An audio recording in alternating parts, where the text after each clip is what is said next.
So when you came in this morning, you said you never thought you could do public speaking. And here you are on a podcast. Well, there's a story to that. I was working in a software firm. I just started working in this company for a couple of years, and there was this brilliant presenter. His name is Parry. He's still a friend of mine today, and he was just brilliant at it, and he was brilliant at demoing as well. He'd been a naval officer in the Navy, and I had been in the Navy. Story about that later. And anyway, he was really good at it. And then one day he left, and I said to my boss at the time, I said, "Well, Barry's left. What are we going to do? Who's going to do all the presentations?" And he went, "You are." And I was like really, really nervous. I was really nervous. But this guy was really clever. He was really good. He was really used to it. And he said, like, there's a few rules you've got to obey. You know, pretend that you're speaking to one person. Try and catch everybody's eye. Don't get nervous. It's easy to say. But if you get nervous, the other person gets nervous. And if you're nervous presenting to a group of people and you get nervous, the crowd get nervous. The crowd gets nervous. And so I learned all these sort of lessons. I was sort of chucked in at the deep end. And then I discovered I quite enjoyed it. And I, then I was doing it all over the place, and I had to fly around the world doing presentations and so on. And there's one quick story. I did a presentation once in Canada. It was only a pitch. It was a pitch to some investors, 2-minute pitch. And I met this guy the night before, and he said, "Well, why don't you have a glass of wine? Take the nerves off, I said, "Oh, I don't know." What could go wrong? Yeah, exactly. I said, I don't know. And anyway, I had this glass of wine, and I was absolutely hopeless. I was terrible, and I've never understood how actors or musicians or, people in the public eye can do anything, entertainment-wise, if they've had any alcohol. I do not understand it. I was in a pub once, and Richard Harris came in, and in London, and I recognised him, and a couple of us recognised him, and he had 3 Guinnesses, and I think he had whiskey chasers or something like that. And then somebody got to know him or said hello or whatever. And he was performing that night. Oh, no way. So you're an actor. On stage? Yeah. You're an actor, and you can. No, like you say, I couldn't do that. I just couldn't do it. It probably gives the illusion of thinking that you could, because you've got some confidence. But when you watch it back, you think... Or playing an instrument, or anything. No, it does, like that. Doesn't it? Yeah, definitely. Yeah. And you did do public speaking. Yes. And you found actually that you're quite good at it. Well, I don't know about good at it, but I had to. I'll tell you one other quick story. I had to do an event once in London. Flew from Canada, had to do this event in London, and it was a 2-day seminar, symposium type thing. And it was a Thursday afternoon, and I was up about 3:30 on a Thursday afternoon after a day and a half of PowerPoints. Yeah. And everybody's going up doing PowerPoints. Everybody had like 20 minutes or whatever it was. And the first night, I was doing my PowerPoint in my hotel room, as you do, and it was all bullets and all of that. And I thought, you know what, I'm not going to do this. So anyway, what I did, I came out, and it was, say, 3:30 in the afternoon, and everybody's a bit asleep, It's after lunch. Graveyard shift. Yeah. You don't want to do that. Yeah, no, everybody's waiting to go home, Yeah, exactly. And I came out and I said, "Hi, everyone. My name's Rod. I haven't got a PowerPoint. And what I'm going to do is I'm just going to talk to you all about what my company does, what we do, how we do it, and all that sort of stuff. Hope you don't mind. I haven't got any slides." Well. They woke up. Boom. Yeah. Well, I think what happens there is people are almost waiting for you to fall over. Maybe. Well, I tell you, I had the similar thing where I did have a PowerPoint, and then the projector blew up or something. So I just grabbed a flip chart from the side, and I said, "Right, I'm going to do all this freehand then, guys. This is where we're at. This, blah, blah, blah, blah." And I wrote the whole, flipping the charts, blah, blah, blah, blah. And an hour later, I was still sort of going. And afterwards, everyone said, "We are so engaged," because we were just thinking, how can you possibly remember this stuff? Most people are just reading the point. Oh, that's the most annoying thing, isn't it? You get somebody, and there's a bullet, and it says, "We are Shoothill," or "We are a software," and it says, "We are Shoothill." And you just read it word for word. Well, I can read. Just send me the blinking book. Yes. I'll read it. I know. Bullets are there, really, in my opinion, to remind you of a sentence to say, not necessarily to, you don't repeat what's on it. Or even not have the text, just have an image or something.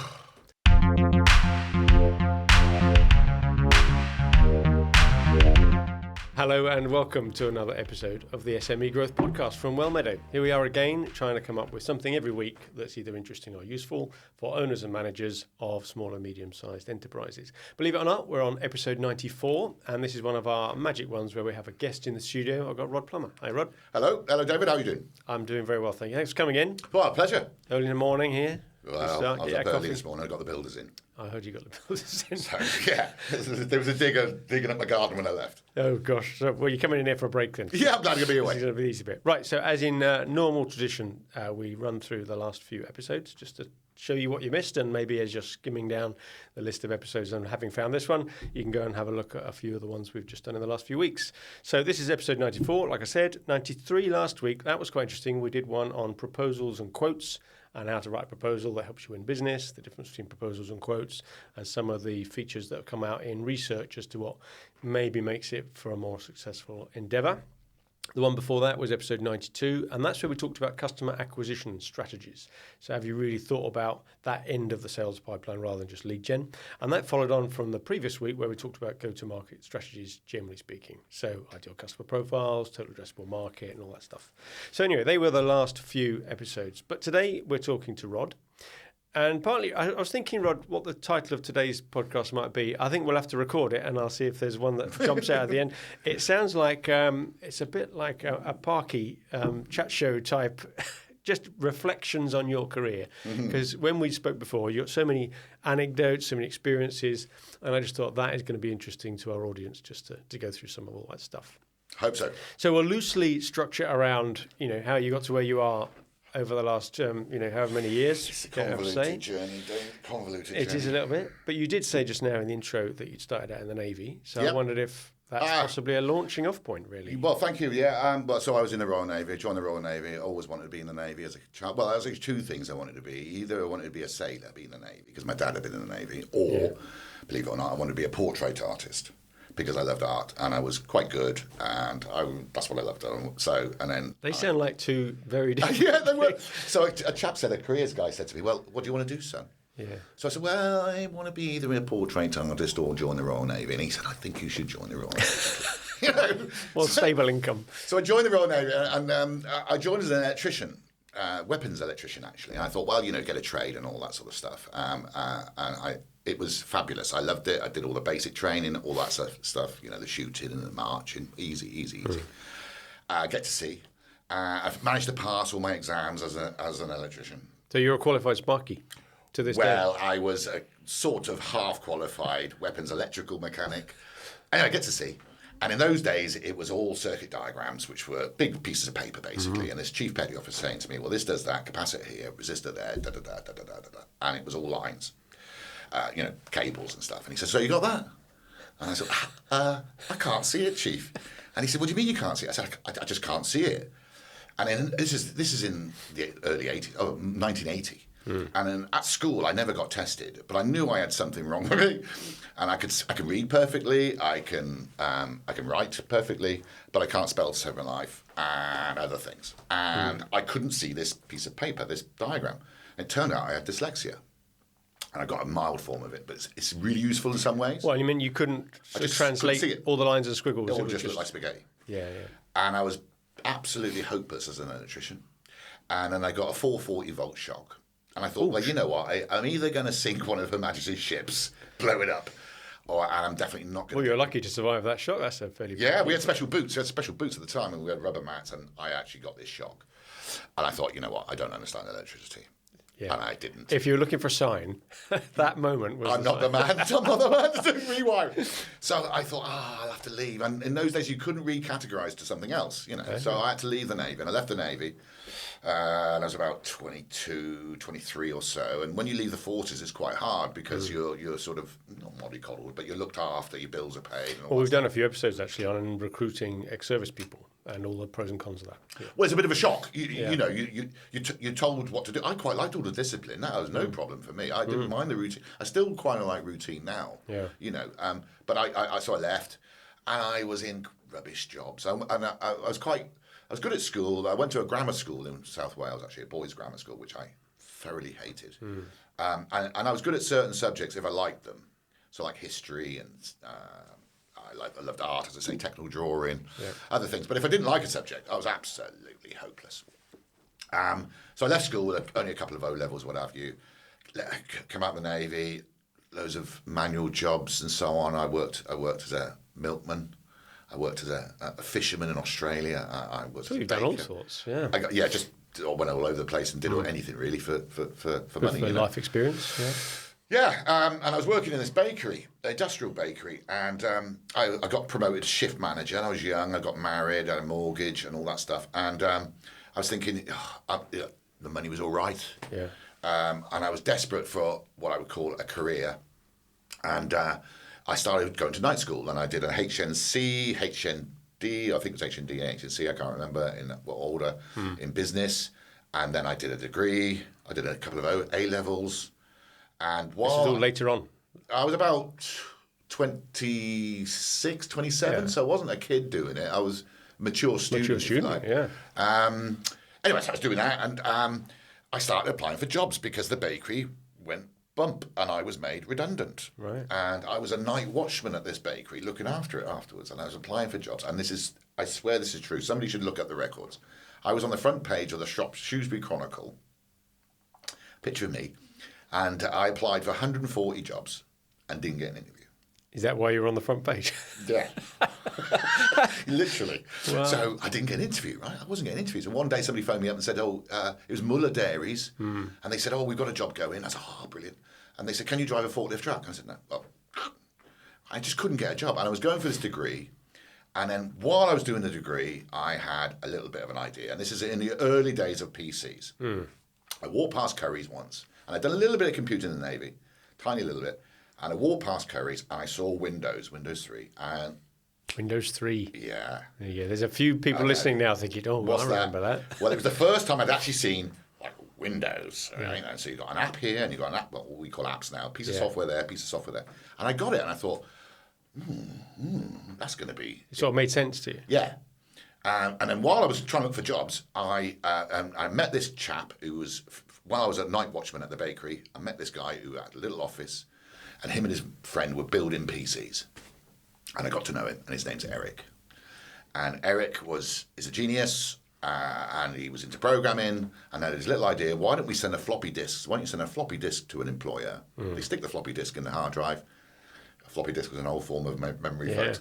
And up pops a screen, and on the screen is experience, qualifications, photos, information about moi. Your CV, effectively. Yeah. CV, and we called it Visual CV. He programmed it for me in Visual Basic, and we packaged it up, started sending it off, and I got interviews with everybody. Wow. And that guy, Eric Nodland, today is my partner and the CTO of Shoothill. So that's my first sort of experience of software, and I managed to get I sent it off to I was at college. I got offered a job at the university when I showed them the Visual CV, VCV we call it, and I was working at the university. Got my degree, got working at university, and my wife spotted a job in the Shropshire Star for a company in Telford that was a Microsoft partner and a Microsoft logo. Right. And she said, I think you should go for that. That's what you go for, yeah. So I sent off my CV, my Visual CV. These are the really early days as well. This was really early days. Even Microsoft by then was still a fairly high-growth, 5 years nascent old, company. maybe 6 years old, Microsoft in the UK. Well, Windows 3, that shows the time, doesn't it? Yeah. Windows 3.1 came then. That was really exciting. Yeah. And I sent the CV off to this company in Telford, didn't hear back, and I phoned him a couple of weeks later, and I spoke to a guy, and he said, oh, yes, we're very interested in your CV. Why don't you come for an interview? And I learned another lesson there, phone.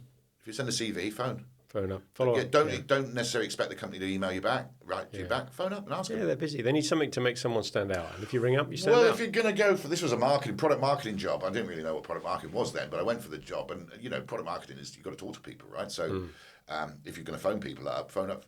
If it's a job that requires phoning up, why don't you phone up the phone business? up. So it proves that you can do it, right? Yeah. And you've got the, the go in you to do it. And I got this job, and I was in Telford, and I thought, right, I was about 28, 29. I thought I worked really, really hard at this company, and I did, and I made sure I tried to learn as much as I could, and I was chucked in at the deep end, and went for an interview, and they said, what are you going to do for us? I said, I'll put you on the internet. What's that? Yeah. Because when I was at university, I saw somebody using a browser, and I thought, what's that there? Pictures. And I thought, what do you mean, you got text and pictures? You can actually download a picture. Well, remember, this was the days of CompuServe and America Online. It was all text. It was just, it was good, but it was pretty poor, really, compared to today. It was rubbish. Now, I still remember the day that first downloaded an image online. It was a picture of a bike because it was It was almost a demonstration site. Imagine what if you could buy stuff online was the sort of message. And look, here's a picture of a bike. It took ages to download, of course. Simon takes the mickey out of me all the time. Simon's the MD at Shoothill. He takes the mickey out of me all the time. He says, "Oh, you invented LinkedIn with Visual CV." And anyway, I went home that night. I saw this thing in college. Went home that night. Saw my wife. I said, "Larry, I've seen something that's going to change the world. It's called the internet. People are going to be able to do this and that and the other." And I was determined. This was before I got the job with this company in Telford. I was determined to go into the software industry. And up until then, obviously, I tried to join the Navy and get a career there, but I didn't really know what I wanted to do. And I think that's a lot of people, unfortunately, in life, they either don't find out what they want to do or they don't know what they want to do. And I think I've always thought that everybody's good at something. It might be, crochet. Everyone's got their superpower. But you've got to find out what it is. Yeah. You just got to have that luck. I knew a guy once who was really good at archery. He was really good. But you're not going to know that unless you give it a go, right? Have you ever done it? I've never. Well, there's nothing else that's quite like art. Maybe darts, but apart from that, what you can do. I do a lot of school talks, and I'm saying to kids all the time, you've got to just put yourself in lots of different situations. Yeah, because unless you try stuff and find you don't like it, you're never going to find the one that you do like. And if you like something, you enjoy it. Oh, perfect. You're going to get good at it. You're going to get better at it. And if it's something work-related, ideally, you're going to get better and better at it, and you're going to enjoy it more and more and more, which means that you're probably going to get better and better at it, and it's a kind of self-fulfilling... Well, it's one of the definitions of success, is if you can work on something you really enjoy that you happen to also be good at, bingo. I mean, what percentage of the population can say that about their jobs, I mean, people enjoy it and are good at it, but great. Well, I really did enjoy it. So you found something, Yeah, I really enjoyed it. My job at that time was liaising with customers and liaising with software programmers. You're in your, late 20s? Yeah. Late 20s, early 30s, working really hard, Yeah. We did a lot of work with banks, so security was a big thing, and other stuff. And I had to, liaise with them, find out. Product marketing real role is to find out what people really want in the software, because you have developers who think they know what people want in the software. Yeah.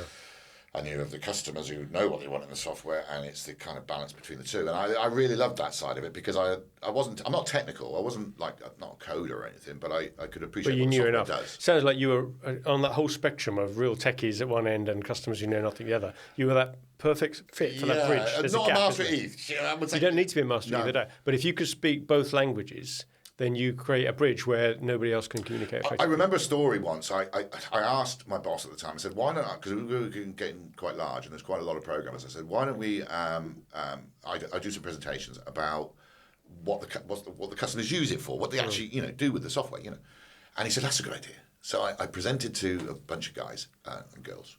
And I said, look, this is what the software does to the customer. This is what they get out of it. Yeah. But this little feature here said that they don't really use it and it doesn't really work very well. And this chap said, I had no idea people wouldn't use that feature if it didn't work. Yeah.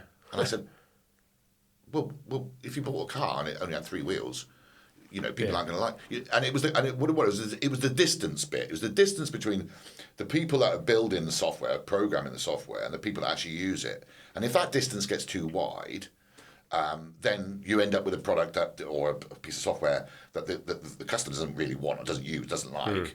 The programmers may spend a lot of time building it, and it's completely unnecessary. And we've got experience with this. We've developed our own software product, and even if it can do exactly what the customer wants, if the user interface and the way they've come across it, people make a decision very quickly about a piece of software, especially these days. And we're all used to Apple devices where everything's just so intuitive.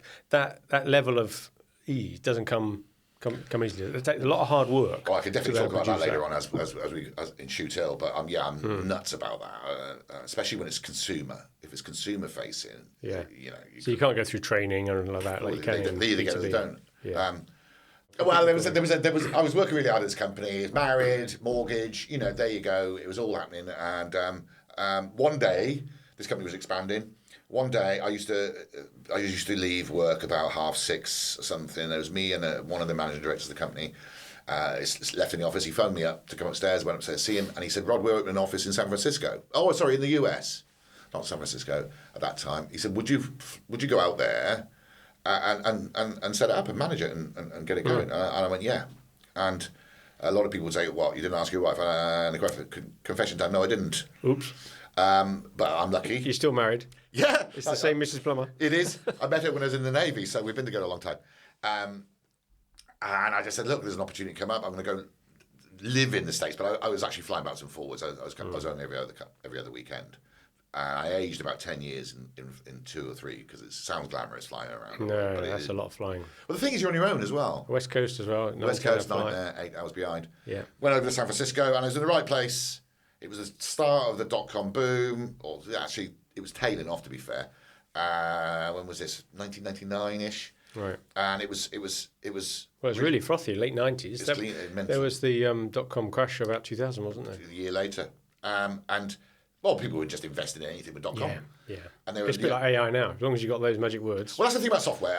Software is cyclical, isn't it? A few years ago it was the Internet of Things. Before that, but there's always something coming around. Have you heard of the Gartner hype cycle, which is a similar thing, isn't it? At the beginning, everybody's piling in ignorance, really. Then the smart money gets out just when they realise that the Muppets everybody else is going in. Exactly. I did some work with Gartner. We did an event with Gartner in Disney World. An amazing event. Really expensive, but really, really good. So I was over in the States, and I was working over there, and that was really interesting, flying around the US and so on. And then I flew to England, did that speech I told you about where I was doing, I didn't have a PowerPoint. And a chap came up to me, and he said, we're a Swedish firm. We're based out of Ottawa, Canada, and San Francisco. I understand you live in San Francisco. I said, yeah. He said, we've got a job in San Francisco for you. And I went for this job. I was going to leave, left this company, and I got this other job with these guys. And then I thought, you know what? San Francisco is great. It's lovely. It's a lovely place. But I've been there a while, and I thought, you know what? Let's see what Canada's like. So I worked out of Canada for a couple of years, 3 or 4 years, and I was thinking maybe we should move there, because it's great. Canada's a lovely place. But I decided, no, I'll come back to UK. Now I'm getting on a bit. I was about, 39, 40-ish. Come back to UK, left this company, and I went into business with an ex-boss of mine, which was a bit of a mistake. I think it was. I didn't spend time between jobs. I could have. I left this other company. Went into business with this other chap, and it was. I just left and went straight in. And I should have actually taken a bit of time out and thought, we'll see where I'm going a little bit, but I didn't. And it was a reseller business. We were basically bringing software in from the States and reselling it in the UK, and that just, it was okay. I don't want to run anybody down or anything like that. Certainly not publicly, but it didn't excite me. Yeah, we weren't doing our own thing, and it was just So there's no outlet for your creativity. No, for that, by the sounds of it. No, because you've got a product, you're selling the product to customers. It was involved in, we were selling to like large defence companies and stuff. Right. So it was good. So it's using your sales skills, your relationship building skills. I was mostly doing most of the marketing. Was it right? Which again, I've done both. So I've done both sales and marketing, and I was doing marketing mostly for that, and the other chap and other people were doing most of the sales, and it was okay. But hang on, that just triggered an intriguing thought. Then, if you've done both sales and marketing, there's not many beasts that do that. No. Can you do both? Are you more suited to one than the other? Backstory. So when I was working at this company in Telford, I applied for this grant. It was a government-backed grant to go to the Kellogg School of Management in Chicago, right? Which is the second most famous business school in the States behind Harvard. Very prestigious school. I didn't know. There you go, check that one. Anyway, I went there. I went on this course, and when you do something sometimes, and you think, oh, that really did change my life. And I went to this university. I was there for, I think it was 8 weeks or so. It cost a fortune. I didn't pay for it. Obviously, the government did, but it was there. And I was lucky enough to meet Philip Kotler, who invented the word marketing. And I can't remember what his fees were, but they were enormous per day. And he was an old chap then. And this is I always say this story to people, and my lot are really bored of this. But we were having lunch, food. It might have been dinner, I can't remember. We're a big gang of us, and we were all Brits. And Philip Kotler was at the end, and he said, okay, folks, describe the difference between sales and marketing. So let's go around the table now, and we're all trying to figure out about Maslow's hierarchy of needs, all the stuff that you learn in college, all that, trying to be clever. And people would say, oh, well, marketing is this and sales is that, And we all went around. And me too. I said, the spiel, the piffle, or whatever. And he didn't say we're all wrong, but he said, look, I can make it much more simpler than that. He went like this. He said, so I think, this is Philip Kotler now, I think that sales is hunting, but marketing is farming. And if you get the farming right, you don't need to hunt. And I thought, well, that's a really, really clever way of looking at it, isn't it? If you get marketing right, so Coca-Cola sells lots and lots of Coke. Why? Because we all know what Coca-Cola is, right? We all know what it is. I found out the other day the bottle was invented in 1904. That bottle, Coca-Cola very bottle. iconic bottle, yeah. And what they said to the brief was, we want a bottle that somebody could wake up at 4 o'clock in the morning in pitch dark and know what it is. So the marketing of something like Coca-Cola is superb. We all know that. And they do have salespeople who go out to sell more and more Coke, but actually they're mostly just to keep up sales going, right? So, and if you think of that, and if you get marketing right, so sales is a function of marketing. It's not the other way around. A lot of people, I think people think the other way around sometimes. So I have done both, yeah. I guess but I have to backtrack slightly and say that a lot of people think that marketing is quite fluffy, and it isn't. It's actually quite scientific.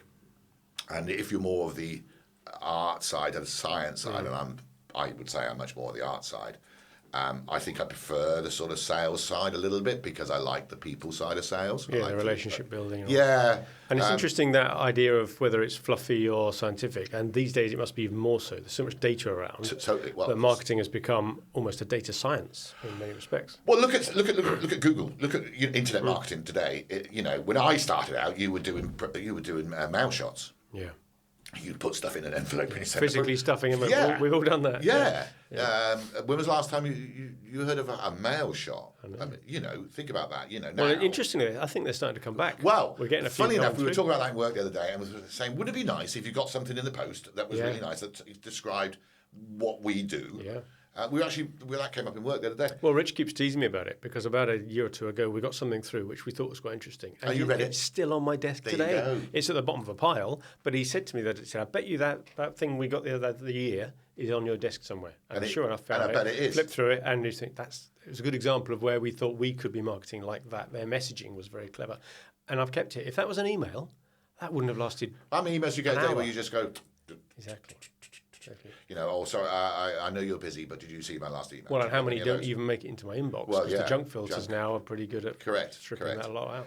I think... So sales and marketing, you've done a bit of both. Definitely a different skill set for each. But there's clearly some people that can do a bit of it, especially where you define it as being sales is part of marketing. Because if marketing is the farming part, then sales is really essential. That's your premise, isn't it, really? It is. Let me add something to Philip Kotler if I can. I've just thought of this.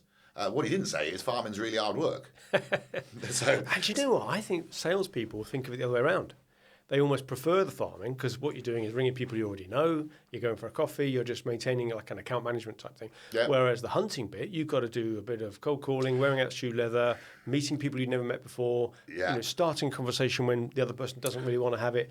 That can be a lot harder. I've just got to tell you a quick story about when I first started out and I left the Navy and I didn't know what I was doing. I got a job with Canon photocopiers. I was selling photocopiers. I hated it. There's a photocopier in it. You press a button, it makes a photocopy. And so I would say that I'm not a salesperson that can sell anything. I can't sell anything. I have to sell something I'm enthusiastic about. You're passionate about it. Yeah. Where there are some born salesmen who could sell, what's that film? Wolf of Wall Street was it Sell Me a Pencil. Well, I don't think I could sell you a pencil very good. I guess it's like a really good actor can inhabit any role. They can take any character. Whereas we all know some actors are only good at certain types of characters. That would be me. I could play Rod Plummer, but I don't think I could play... I was working for Canon, and we had to go canvassing in those days. Mm-hmm. I don't know if you remember this. So my job was to go into businesses, walk into a business like this and say to somebody, look, do you use a photocopier? And in those days, everybody did. Yeah. And they go, yeah. And you go, okay, could you tell me about it, please? How old it is? Da, da, da, da. And the idea was to find out how old this photocopier was. If it was old, you could try and perhaps churn it for a new one, and they pay the same on the lease. That's what you're trying to do. And you just have to do 50 of these a day. And I was training with Canon. And there's a guy with me from Canon Photocopiers. And we walked into this place, and it was a really, really posh type legal company. Right. And I sort of went in. I can't really do the accent. I'll try it now, and everybody will be laughing. But I walked up, and I sort of said, hello. Could you tell me what photocopy you have, please? I didn't do it quite like that, but it was kind of like that, right? It felt in your head as if it sounded like that. Well, I was deliberately trying to do it, right? Just a little bit more. A little bit. Yeah. Anyway, I left, and this guy who was with Canon, he started giving me a massive thing. I won't say exactly what he said, but let's just say it was graphic. And he started saying, what are you doing? I said, what are you doing with that accent? I said, well, what accent? That phony accent you're trying to put on. You're trying to put on a phony accent. Why? And I said, well, because I've got a bit of a southeast accent. There's a long story why. I grew up in Wales, but I still got this accent. Anyway, and it sounds a little bit sort of, I don't want to say Cockney, but it's that sort of level. And history. Yeah, a little bit. And he said, well, you're trying to hide something. And if you try and hide something from somebody, they wonder, what's he trying to hide? Yeah. And he said, you're coming over as false. And that was another one of those little things where somebody says something to you one day and you just think, yeah, okay, that's it. So I've never tried to be anything else apart from what you see, what you get, really. And this is what I'm like when I present or when I have, well, this is what I'm like now, right? Yeah. So I don't think trying to pretend to be whatever, something else can work in a sales environment. So how on earth do you find salespeople to sell boring stuff?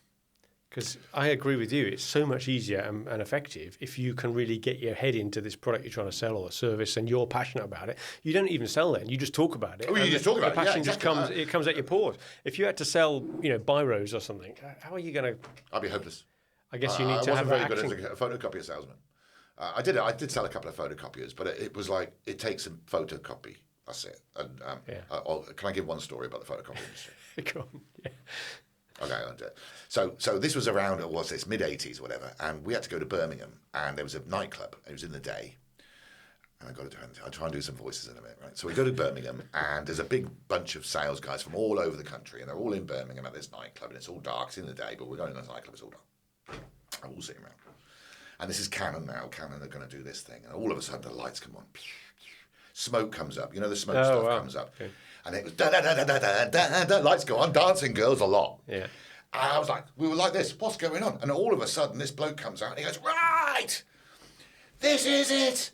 This is it! And he was really pumped up, this guy, pumped up.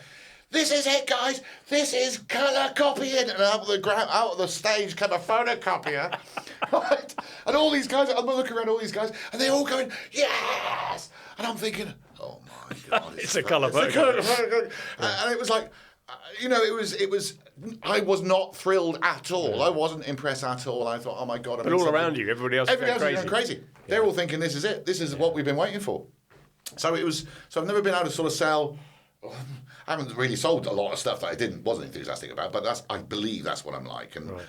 And this other company, I was back at doing this other thing with this other firm, and it went on for a couple of years, and I wasn't happy. It wasn't boring, but it was, and then we split. I fell out with this firm, and I thought, you know what, I'm not gonna go just go and get a job. I'm gonna take a bit of time, and I built an extension, same house. Mm-hmm. It's the fourth time I've done building the same house. I should have moved. Anyway, spent 6 months doing that. I was thinking, well, perhaps I should get a job and, all that. And then one day I just had this vision. I had this idea. And I guess that's something about dyslexia, maybe, I don't know. Sometimes I have a crazy idea. And I had this idea, and what it was somebody should do this. You can buy small pieces of land. And I just thought, well, why can't you buy small pieces of anything? Why can't you buy? And then I spoke to Eric, who was my mate, who was working for a bank at the time. And I said, Eric, is there any kind of stuff that is there any software around that you've got, like maps? And he said, yeah, there's this thing called Bing Maps. It was then called Virtual Earth, which is Microsoft version of Google Maps. And I saw that and I thought, wow, that's pretty impressive. You've got satellite imagery down to ground level. Well, why don't we try and sell houses on a map? And it's another lesson I learned in life as well, was always be nice to young people, because sometimes when you get a bit older, you can be dismissive of young people because they're young, and what's he know? He's 20. I'm 60, 61 now. I know it's a shocker. Anyway, had a hard paper round. Yeah. It's a tough life. And I had worked with this young guy at this company in Telford, and his name was Matt, and he was a young guy, and I got on with him, and I was a bit older than him, and all of that, and we got on really well. He was a programmer, and he had become chief technology officer of this huge company in Chester. So he was a pal of mine. I phoned him up. I said, Matt, got an idea. And this company was involved in house conveyancing through software, because he was a software guy, right? And he said, Rod, how you doing? I haven't seen you for ages. He said, yeah, come over. I got an idea to show you. I said, I got a demo. We didn't have a demo. I'll be there Friday. He said, be here Friday. So Eric's knocking up a demo now, with using Bing Maps, virtual Earth as it was. Yeah. He said 8 o'clock in the morning. Drove over to Chester, met Matt, demoed this idea, this concept. And I know it sounds, maps and selling houses. Everybody does that now, but they didn't then. All the time, yeah, it's brilliant. And then so Matt Brown said, that is a brilliant idea. Do you want a contract with our company? And I thought, yeah, okay.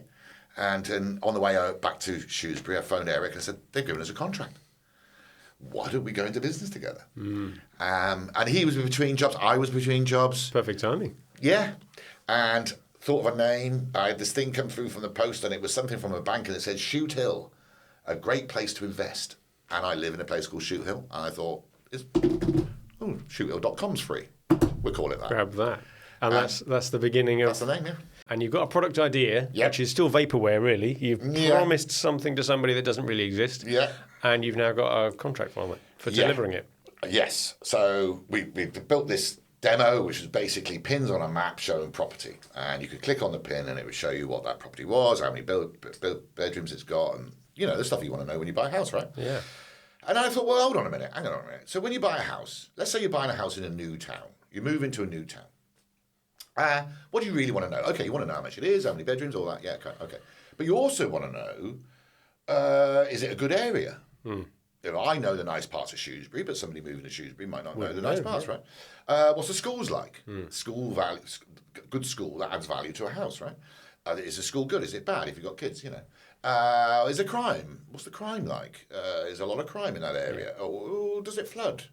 All those things that you really want to know.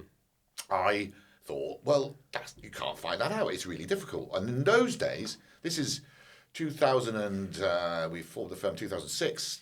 A lot of that data, crime, for example, flood, definitely wasn't available. It was restricted. Not even in public domain anywhere. Nowhere. Right. Or in the case of flood, you could buy the data, which is very expensive. All government data in those days was very expensive because for some reason government thinks its data is very They thought they had an asset, yeah. So that was a little inkling, and we built it on Bing Maps, as I say. It became a thing called Home Navigator. Like I said to you before, always be nice to people if you can. Try and, just be interested in people. I love this phrase. If you're interested in people, you're interesting to them. And I was always sort of cultivated friends all over the place. I had a lot of mates in Microsoft and a couple of guys I knew there. Well, we're building on the Microsoft stack, right? Yeah. And some people who have run Microsoft down over the years, I think they're a fantastic company. And if you work with Microsoft, they will help you as a business because it's in their interest to. So we were building this thing on Bing Maps. One day, we were very Mickey Mouse. We were running everything from my house. And one day, Microsoft phoned us up and said, Bombardier trains. They're interested in a system that will map information about trains. Go up to Derby and have a chat with them. And by now we've got our first employee. So there's me, Eric, and a guy called Tim. And this is a true story. So we had to go to Derby. And Bombardier Trains in Derby is a site that's it used to be British Rail Engineering Works. It's gigantic. It's enormous, yeah. It's hundreds of acres. Because obviously they make trains there, right? It's massive. So the guy we're meeting says, go to reception, park your car, and then we'll have to walk to our offices. And as I say, we were, I don't want to say Mickey Mouse, but we were Mickey Mouse. We just started out. Early stage. Very early stage. That's a much better word. So anyway, we didn't have a car. And unfortunately and terribly, Eric's father-in-law had passed away a few weeks before. But fortunately, we had Eric's passed away father-in-law's second-hand car, which was a Honda Civic. Even then, it was about 15 years old. And we're driving up to Derby. And we looked like, what was it, Penelope Pip Stop, desperate, the wacky races. And we drive up to this place, and it's massive. So I said to Eric, right, Eric, make sure we park around the corner so they don't see the car. Yeah. And we pulled up to this place, big reception area, and the chap we're meeting is right there. And he says, hi, are you sure? So that's the first thing. That's the first thing. Your best laid plans. Yeah, it's the first sort of embarrassment, Yeah. Anyway, he said, oh, yes. So I'm walking with this guy, and we're walking now. He said, it's quite a distance, he said. It's about a mile. Right. I said, what? It's about 3/4 of a mile or something. Anyway, we're walking, and Eric and Tim are walking behind me, and they're about 100 metres behind. And Eric's walking like this, oddly. Sounds like he's just got off a horse. I mean, he was, For anybody who's listening to this and not if I watching. stood up and did how he could walk, he won't work on camera, but he was Yeah. walking a bit odd. And this chap, Roger, his name is, said to me, yeah, your mate, is he all right? I said, yeah, he's fine, Well, what it was, Eric was wearing his father-in-law's shoes, and they were 2 sizes too small. That's how Mickey Mouse we were. And we go and meet this guy, and he was a fantastic guy. He really was a great guy. And he said, well, what are you going to do? I said, well, what do you want to do? This is our first real sort of proper project where we're getting paid for a job, really. And basically, in those days, they had black boxes in all of the carriages, the trains, loads of data. You'd take the stick out of the black box, analyse the data. And they had a system for transmitting the data live. Again, a lesson I learned. And there are tons and tons of data coming live off these trains. And that's really interesting. That's fabulous. But if you can't visualise it, you can't see it, it doesn't make any sense. You can't really use it live. Well, that really plays to the way you think and work anyway, that you like to see things visually. You'd rather... Very much so. Because you're a visual person anyway. Very much so. Back to your spaghetti circuit diagram, just having loads of I data never tables. really thought of it. Yeah, you're right. So, yeah, if I see... So, yeah, I mean, it makes sense. If traffic lights don't say go, do they? They say red, yellow, green, right? It doesn't say, you see a traffic light and you know what to do, right? Yeah. So with maps, it sounds obvious. But if you put things on maps, and basically what we did was it was quite a big project, actually. We took the data from the trains, from the system live, from their database, and then visualised it on a map where you could zoom in on incidents. And Eric built the GUI. And it looks, if I could show you a picture, it looks very technical. The GUI is the graphic user interface. Sorry, graphical user interface. And it looked horrible. It looked very techy. But... It's the way a techie person would design it. Correct. And the people using it were techies. And to them, this is the first time they've ever seen this data. And we built this system. I go up to Derby, see them using it. And they showed me this incident happening live on the railway lines. And it was a gantry, electricity gantry thing. And it was shorting. And as it shorted, it was sending again, I was a bad electrician, right? But it was doing something like a high current or something into the train as the trains were going through. Right. And that was a network rail problem. And Bombardier Trains spotted there was a problem with this gantry and was able to talk to the network rail and say, hey, that You've got a problem with your gantry. Which so Network Rail didn't know. They didn't have that. They didn't know. Yeah. And there was other things as well. There's some crazy stuff like there was a train up in Scotland, I seem to remember, and it would run out of water for the toilets. And that's because it was a big, long journey. So there's sensors for that. And there was another one where brakes, I can't get them right, people be laughing there. Is it camber on a track where it's... Camber. Yeah. So as the train goes around the camber, the brake temperature should be a certain temperature. If it's not, that means there's a problem with the railway line itself. Right. So there's all this information that comes off just what the train is So even receiving. though the sensors are designed to come up with information about the train and the carriages itself, you were picking up about the environment. Yes. About the track and all the network rail. Even things like vibration, which means that I found out later on, a quick funny story, I met up with Network Rail and I met this guy and I said, what's this all about leaves? Yeah, wrong type of leaves. All that. Yeah, one type of leaves. And he goes, leaves are very serious. Just shot on a landmine there. What have I said? And he actually explained to me about oak leaves as opposed to sycamore. An oak leaf will go on a track. And when you hear this stuff, you think, what? And after a while, because it's tough, it's got something in it, I can't remember what, the wheel compresses the oak leaves until eventually they can cause pitting in the wheels. The leaves. So it really is a huge problem. Wow, okay. So if you know there's vibration you can almost tell there's a lot of leaves, we need to get something out there, blow it off. So there's a mass load of information that comes off these trains that was useful for other people. And you had no idea, when you pitched this first bit of work, you had no idea that the benefit was going to be seen by other people outside. So did Bombardier sell that service or something? They sold the data to Network Rail. They were selling it to them, yeah. And it was like, I went up to see them and it was fantastic. It really was a fantastic day. I've got photos of it. And actually seeing people use it in a control centre. And I've been in software by then, crikey. Apart from my visual CV thing, I'd never created anything myself. Yeah. This was the first time one of your ideas had made it into a something product. that I was involved with, Commercial. that we built, that I was involved with, that I had sold, we had built, Shoothill had done our own thing. Me and Eric had done it, and Tim. And this was an evolution of the home thing where you... we're using maps to visualise. If I showed it to you now, it looked pretty basic, but in those days it was groundbreaking. pretty good. And Microsoft entered it for the World Partner Conference Data Visualization Awards. Oh, don't tell me. We didn't win. We came runner-up in the world. And by now we've got an office in Shrewsbury, little office over at Battlefield. And the company next door had been to the conference, believe it or not. And the sales manager there said, I couldn't believe it. I went to this conference, there's a big sign saying Shoothill. My next door neighbours. You know. Yeah. And then from there, it grew. We were doing different stuff for different people. I won't bore you. Well, you must have got loads of referrals from that and just the work. Yeah. Again, Microsoft helped us here and there. If it was on the Bing Maps platform, people would ping Microsoft and say, "I've got this project I want to do, and it requires maps." Microsoft don't make software. Well, were you starting to get known as the mapping software? We drifted into it. Again, it wasn't planned, but we were drifting into this. We found a niche. Sounds like no one else really was doing this. There was another company actually. It was a fine company, and down south, and we actually met up and we became friends. And they were competitors to us. And we met for lunch, and there's another Rod pontification. We met for lunch, and we both said, listen, we like each other. I said, yeah. He said, I think your stuff's great. I said, I think your stuff's great. I said, I'll tell you what, why don't we do this? Let's make sure that if we're ever in a competitive situation, we don't get into this running each other down business. Customers don't like that. If you turn up at a customer and say, oh, Fred, he's hopeless. Yeah, no, that's not good. It's just not good. You're going to say that as a sales guy, and that doesn't. People don't like it. Yeah. So we decided that. So you remain competitors, but friendly competitors. We were good friends. Yeah. And you accepted that sometimes they're better at a certain area, you're better. Well, we both later on we worked on the Olympics, but that's getting a little bit forward. But so we were doing these bits and pieces, and I was over in Malta on business. Yeah.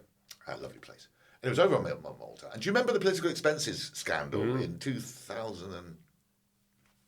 I don't think it might have been. Well, big scandal broke. All the MPs were taking too much on their expenses, and I think the Telegraph broke the story. Telegraph got a leak, didn't they, of all the files. And they drip fed it. I remember it lasted weeks. Bits and pieces, yeah. They were very clever. And by now, we had, how has this happened? Let me get this straight. So I saw a bit of technology called Deep Zoom. And I was in the States, and I saw this technology, and it was, I won't bore you, but it was basically you zoom in on stuff. It's quite similar to maps. If you notice how Bing Maps or Google Maps works, it works on tiles. Yeah. If you go out to space, it's 4 tiles of the Earth. And as you zoom in, you get more and more tiles. And this is kind of similar. It's not the same, but it's kind of similar. And I just got interested in this tech, and we thought, why don't we create a gigantic mosaic of Darwin, Shoothill, most famous son, and make it out of the origin of the species. I make the actual mosaic out of the origin of the species, the book. And I convinced this guy in Cambridge who had scanned the origin of the species to give me all his scans. And there's 650 odd pages to the origin of the species. And we tried to make this mosaic, and it didn't work. It fell over. Right. Because Deep Zoom couldn't do it. It's a Microsoft product at the time. And I knew the guy who invented it. I met the guy who invented it, I should say. And then Eric built some code, and we managed to get this Zoom working. And then I had this crazy idea. Again, crazy idea. I was on the train to London, and Michael Jackson died. And I phoned a guy I knew who worked for MSN, the Microsoft Network. Yep. If you default on Edge, it goes to MSN. It was a massive portal site in those days, and I knew this guy and said, hey, listen, I've got this technology. I think I can make a giant mosaic of Michael Jackson. Lady phoned me up, Katie, her name's Katie. She said, that's a fantastic idea, Rod, but we have no contract with you. I said, well, I'm a Microsoft partner. Well, if you build it, we'll run it. So I built this thing, and it went viral. It's the first thing I ever went viral, what I ever did. So now MSN knew me a little bit. And anyway, I'm in Malta. A worker, one of my guys, phoned me up, Andy, and he said, hey, mate, I got an idea. And I said, what's that? Why don't we do a political expenses map? I thought, that's a good idea. And another little lesson. All ideas are good ideas. Don't say, my ideas are the best ideas. Your ideas are rubbish. Because if you say that to somebody, they won't give you another idea. No, it stops the Now, that doesn't mean to say they are all good ideas. But if you've got an atmosphere, and I've always believed this with people, if you've got an atmosphere where somebody says, well, why don't we do this? And it might be a really rubbish idea, but they've got the freedom, or the not freedom, wrong word, they've got the opportunity to say an idea. And this guy phones me up and says, why don't we do a political expenses map of all the MPs? It's called a thematic map, basically. You take the constituencies, you colour them, they were red and yellow. Reddies, more red they were the baddies, more yellow they were the goodies. You put it on a map of the UK, you can see straight away your MPs are good or bad. Yeah. That was the idea. And we see that quite a lot now, don't we, on newspapers or BBC? But back in the day, that wasn't being done at all. So phoned Katie up at MSN, said I got this idea. She put me through to a guy called Peter Bale, who I've been able to use his name because I used him recently. He's a lovely guy. I haven't seen him for years. Phoned him up. He was the editor. And he said, that's a great idea, Rod. We'll go with it. I haven't got any money to pay you because it's out of my, it's a one-off. I said, well, look, can you make sure that Shoothill logo's on there? And it's got Shoothill. Just some free advertising. You're happy to go with that? Happy to do it. And he phoned me up. He said, Rod, I'm about to tweet it. I was like, tweet? What? Twitter? This new thing. Yeah. And I thought, oh, well, I better get a Twitter account quick. So I got this Twitter account. And he tweeted it. And Rory Ketland-Jones, who was there those days, was the BBC technology correspondent, retweeted it, said, this is brilliant. And it just went completely viral. Yeah. And I'd never seen anything up until that point on Google Analytics. What does, Google Analytics is sort of doing that normally, but it does. It just went crazy. Yeah. It just went mental. And from there on, we got known in MSN. Yeah. And at the time, there's Microsoft advertising. And you've done the Michael Jackson thing as well. The Michael Jackson thing that got viral. Not that one, nowhere near as big as the map, but it went pretty big around the world. Yeah. Because Michael Jackson just died. But then we did the political expenses thing. And then there was Microsoft advertising. They were selling stuff through agencies. And by now, we've got a graphics person. I was interested in graphics, making sure our stuff looks nice. We took on a graphic person at Shoothill. And we started doing marketing campaigns, which I quite liked. Because with the market, when I say marketing campaigns, what I mean is you're building something in those days to promote a product, maybe a movie or it could be bar of soap. Yeah. And they would want something clever on the internet that somebody could engage with. And I just love that. Something innovative to catch the eye. Yeah. So think of something, Rod. Yeah. And then they weren't all brilliant ideas, David. They weren't all brilliant ideas. I'm drawing a line through lots of the things you've been talking about here, and that each of them is a logical step from the one before that you wouldn't have had otherwise. So your home building one came from something before that where you're looking at maps. Then that led on to the Bombardier thing, so you were layering and zooming. That came into the mosaic idea for the Jackson thing, which then triggered, I can use that on the expenses scandal thing. So you're starting to build up a journey here where each thing is one obvious step from where you were before. Well, I love the way you put that, David, because it sounds as if I had a really cunning plan. No, I don't think it necessarily has to be planned. There was no cunning plan. I think it's just the way brains work if you let them work that way. Yeah. And it's back to your point about no idea is a bad idea. And I remember going to see De Bono speak, Edward De Bono, the father of lateral thinking. Yeah, way back. It was in Glasgow back in the early 90s. And he talked about this whole idea, what people now just regard as normal, brainstorming and all that sort of thing, and that no idea is a bad idea. And he said, you've got to have the random rubbish ideas because it takes you to a different place if you let it. And he said, that's very true. He said, imagine that you're just trying to navigate somewhere across the motorway network. If you're already on the motorway, you will only think about taking other motorways to get places. Whereas if you're parachuted into the middle of a field, you will have to find a different route. And that's what a random idea does for you. So what you've done there is just to bring to life for me this journey that the thinking process does. Well, I'll tell you about Time Map before we started here. I had this idea about Time Map, which was using maps through time. And we stacked a load of, because of course we were into maps, stacked a load of OS maps off Shrewsbury actually. And then we had this, if you imagine now you've got a Bing Maps, Google Map, and you've got this thing called Time Scope. And you move it around. And it might be 1890. Or 1910 or something. Yeah. So you can see how the streets and everything looked. And then this time slider would go through time because we had different dates. And you could see buildings being built. And we just built it. We just did it. I had the idea. Eric built it and put it out. And then we used that in some of these marketing campaigns. So one was for a movie called War Horse, which was a Steven Spielberg movie. Yeah. And we met Disney. And Disney's one of the toughest firms I've ever worked with. They are unbelievable. Tough, as in very precise. Everything has to be perfect. But in a good way. In a great way. Apart from one of the things was, we want you to do something about the First World War. And I said, fantastic. It's fantastic. I'd love to do that. Into history, yeah. Into history, love history. The only thing is we don't want to see any dead soldiers. So, okay, that's pretty tricky because a lot of soldiers were killed in the First World War. So think of something. And what we did there was we took the time map concept and then we superimposed that over to France and Belgium today, modern Belgium and France, and then got some trench maps from a guy who was a historian who had got some British Army trench maps that they used to draw, they used to create, and scan them. And of course, those trench maps are really accurate because they had to be, right? So when you superimpose an old 1915, 1916, 1917 trench map over the modern day, you can still see the roads. The roads are still there. Right. And other things like there was a series of massive explosions in the Somme where they blew up these gigantic mines, and now they're lakes. Right. And the trench map showed where the mines were. Wow. And today they're lakes. So we took these and we had some aerial photography from the Imperial War Museum. Started working with them. They were aerial photography from the Somme and so on, and then put the photos over the modern world. So now you could go to France, look at the modern world, and then see what it was like in 1917. And that was for this movie, Warhorse. And I sound like I'm bragging now, but it's true. Get a phone call from the US. This was done through MSN US, Disney over there. And Steven Spielberg had seen it. So I heard it. I thought, oh my God. Anyway, so we were doing marketing campaigns, and I've got tons of funny stories about marketing campaigns. I don't know how much time I've got, but we're doing marketing campaigns, and we're doing mapping, and we're doing some custom stuff as well. And these are the two things are diametrically opposite. It seems, you know, a marketing campaign. We did one for the Smurfs.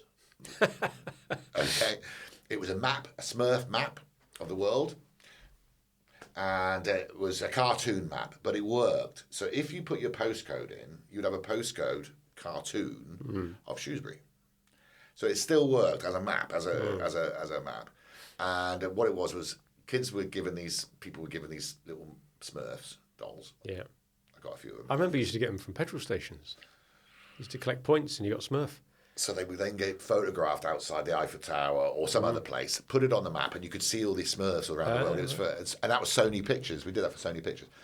I'm thinking, well, you know, it's still software. Yeah. And it sounds light and insignificant and a bit silly, you know, all that. But it's just the same thing. You've got to be, oh, by the way, you've got to be ready.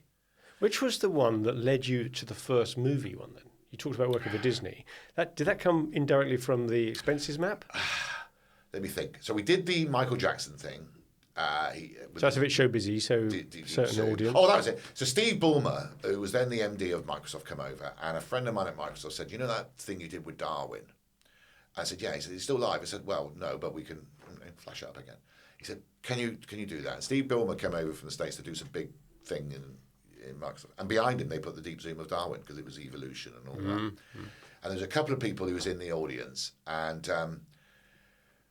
we got him with MSN. We got him in MSN for advertising, and the first real big one we did was a movie. It was a Harry Potter. We did a Harry Potter film, and it was my first. No, it wasn't my first experience, but it was more or less my first experience where you got the advertising agency, which is the agency that actually represents the client. In this case, it was Warner Brothers. They own Harry Potter, the movies. Then you've got the platform that actually delivers it. It might be TV, it might be buses, it might be underground. In this case, it was MSN and Facebook.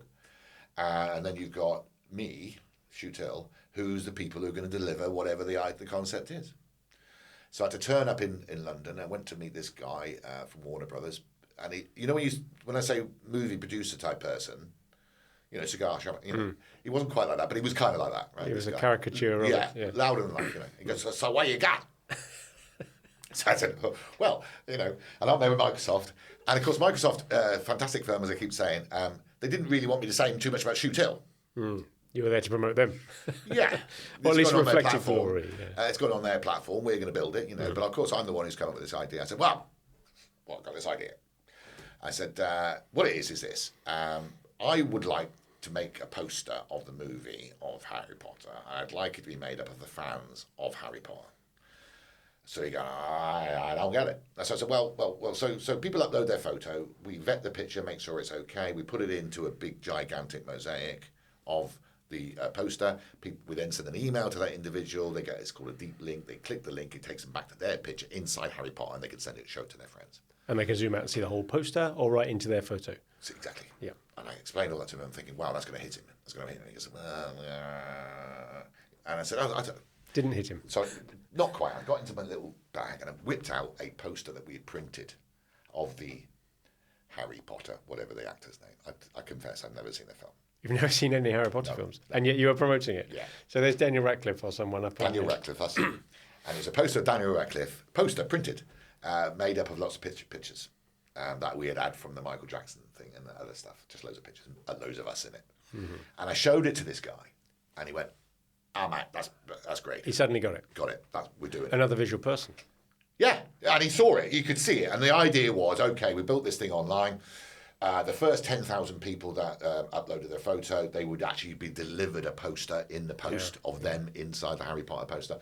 And around Leicester Square, where the premiere was, we got photos of this on the site if anybody wants to check it out. They're called Big Six. The posters that you see on for movie promotion are called Big Sixes. The first 100 billboards nearest to Harry Potter, thing, was this poster with the people in it. And I went to London. And I was watching people trying to find themselves in the poster. And it was absolutely brilliant because I knew it was us. And we did the printing in Shrewsbury, can you believe it? We went to this printing place over in Shelton, fantastic firm. And I gave them the order and they were like, how many do you want? I said 10,000. I said 10,000? Yeah, I want 10,000 in tubes sent off to all these fans. And I went over there and it was an office twice the size and it was full of tubes. I mean, you could imagine, right? When you say 10,000, you think, oh, that's a few. Yeah, just imagine them stacked up. That's a lot of space. Yeah. And they were sending these things out. And I get this phone call. So this is in the middle of the campaign now, and everything's going absolutely mental because Harry Potter fans are completely nuts. Right? Not being insulting to them, but enthusiastic. Enthusiastic, they're nuts. Anyway, we sent all these posters out. Get this phone call from this guy, and I can't do the accent. I wish I could. He was Scottish bloke. I'm really annoyed. I got three doors. He said, two of them are jumping for joy, and one of them's crying. And I said, well, right, what's the problem? He said, she thinks she's not in the poster. And the way it worked was through their email. I said, can you give me her email? She's definitely one of the first 10,000. She will get the poster. Give me a call if she does or doesn't. Next morning, he phoned me up. Nice guy. He said, she's got the poster. She's chuffed. And this is so true. This is so true. This was 2000 and, I forget, I think it was 2012-ish, 11 even. Still today, we get people emailing us. Have you got any spare posters? I was in the poster. Wow. Have you got any? We have. We've got of the 10,000. Yeah. Of the 10,000. Yeah. And it just went up. It was just crazy. Okay, thanks, Rod. We're going to take a quick break there, and this will be the end of this episode. We're going to continue in next week's episode with more pearls of wisdom from Rod. So thank you again for listening to this episode of the SME Growth Podcast from Wellmeadow. And as we say every week, please pass on a link to the episode or tell your friends about it in the pub so that they can enjoy some of the output that we're producing as well. In the meantime, good luck with your business.